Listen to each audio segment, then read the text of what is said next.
मुझे तोड़ लेना बनमाली, उस पथ पर देना तुम फेंक, मातृभूमि पर शीश चढ़ाने जिस पथ पर जावे वीर अनेक। ये कविता किसने लिखी ये तो आप जानते ही होंगे, लेकिन क्या आप ये जानते हैं कि ये कविता कब और कहां लिखी गई? नहीं, चलिए हम बताते हैं। साल 1921, जगह सेंट्रल जेल बिलासपुर, जहां आजादी के दीवानों में जोश भरने के लिए पंडित माखनलाल चतुर्वेदी ने ये कविता लिखी। नाम दिया पुष्प की अभिलाषा।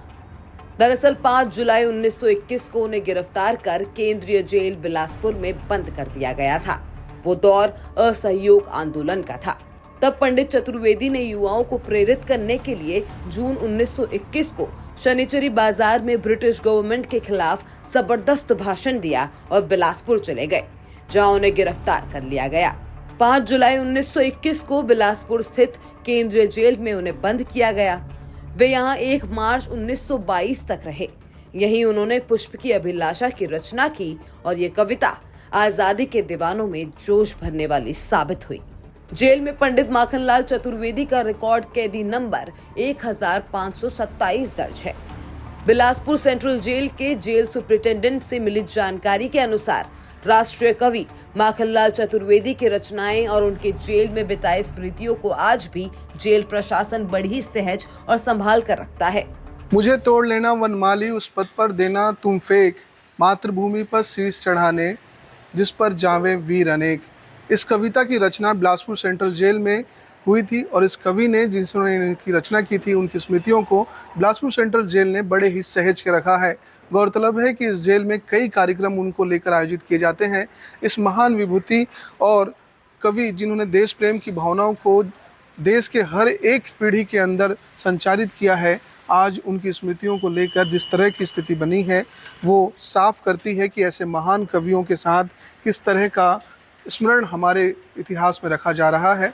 और यही कारण है कि बिलासपुर सेंट्रल जेल कभी भी माखनलाल चतुर्वेदी को नहीं भूलेगा और उनकी कविताओं और रचनाएं कालजयी हो गई हैं। और यही कारण है कि देश प्रेम की से ओतप्रोत उनकी कविताओं को आज भी स्मरण किया जाता है। दिलचस्प बात यह है कि पंडित माखनलाल की ये कविता और उनकी स्मृतियां अब डिजिटल होंगी।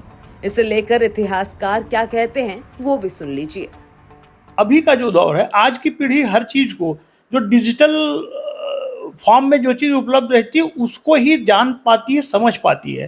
इस रूप में कोई काम नजर नहीं आ रहा है। जो जिस बैरक में वो थे वो किस पोजीशन में थी, आज किस पोजीशन में है, और उनके समय में जो समकालीन दौर में क्या गतिविधियां थी जेल की, इन तमाम बातों को कम से कम डिजिटलाइज करना चाहिए। आज की पीढ़ी हर चीज़ को आसानी से उसके तक पहुंचना चाहती है। उस पीढ़ी को तक पहुंचाए रखने के लिए वर्तमान प्रशासन, सरकार और समाज की भी जिम्मेदारी है कि वो इस दिशा में पहल करे कि इतनी बड़ी हस्ती बिलासपुर जेल में थी, उसे आज आसानी से उपलब्ध होना चाहिए। हमको जो हमारा माध्यम है, डिजिटल माध्यम, उसमें हम सब नई पीढ़ी तक को पहुंचता रहे, इसकी पहल करनी चाहिए, ये निश्चित होना चाहिए। जेल सुपरिटेंडेंट की माने तो बिलासपुर जेल में एक लाइब्रेरी है जिसमें 11,000 से ज्यादा किताबें हैं।